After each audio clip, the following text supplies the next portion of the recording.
I think the most notable thing about this movie is the fact that Ty West wanted his name removed as the director before it was released.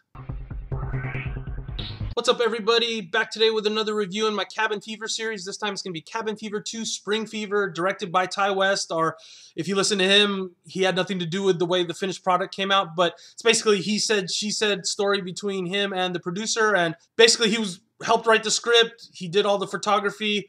And then when it came to post-production, he didn't have any say in the sound or the music choices or the editing. And they tacked on an additional scene, which is horrible at the end of this movie.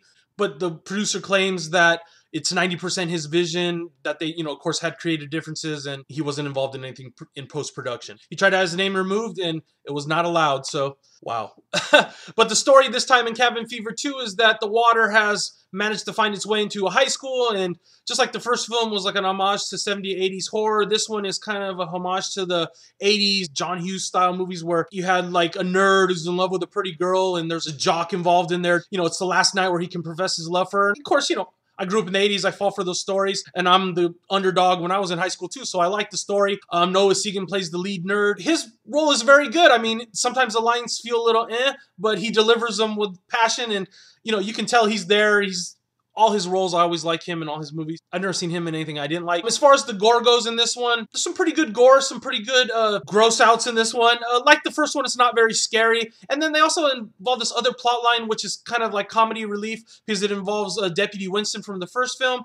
And he's running around tracing what's happening to this water that's going to the high school. And then the CDC shows up. And when those two plot lines intersect, the high school thing with the CDC, that's when the story falls apart. But there's some funny parts with Giuseppe Andrews playing Deputy Winston. There's a Sepultura line in the movie, and I won't ruin it for you, but every time since the first time I watched that movie, I rewind on that part, and I just laugh my ass off because that line is hilarious. It probably brings the whole movie up almost a notch for me. That line worked. So if Ty West, if you wrote that line, that was a good one. But like I said, the part where the movie falls apart, it's a good love triangle drama mixed with, comedy, horror, all that. And then when the CDC comes to the high school on prom night, that's when it falls apart. And then there's a part on the high school too. One of the things I was laughing was the dance floor. If you look, it looks like it's covered with vinyl. I don't know if that's so they didn't have to clean up all the fake blood after, whatever. And apparently if you look on some of the high school changes appearances completely, I didn't notice, but I was looking at some of the trivia stuff. So there is some issues with this movie, definitely. And then there's this horrible tacked on ending about a stripper. That's all I'll say about it, but it's clear as day that it's tacked on and it's horrible. The film just is like decent, and then it just like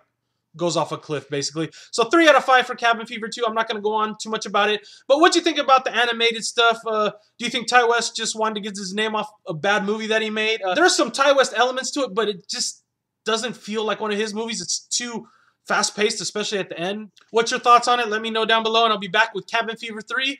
See you guys soon. Bye.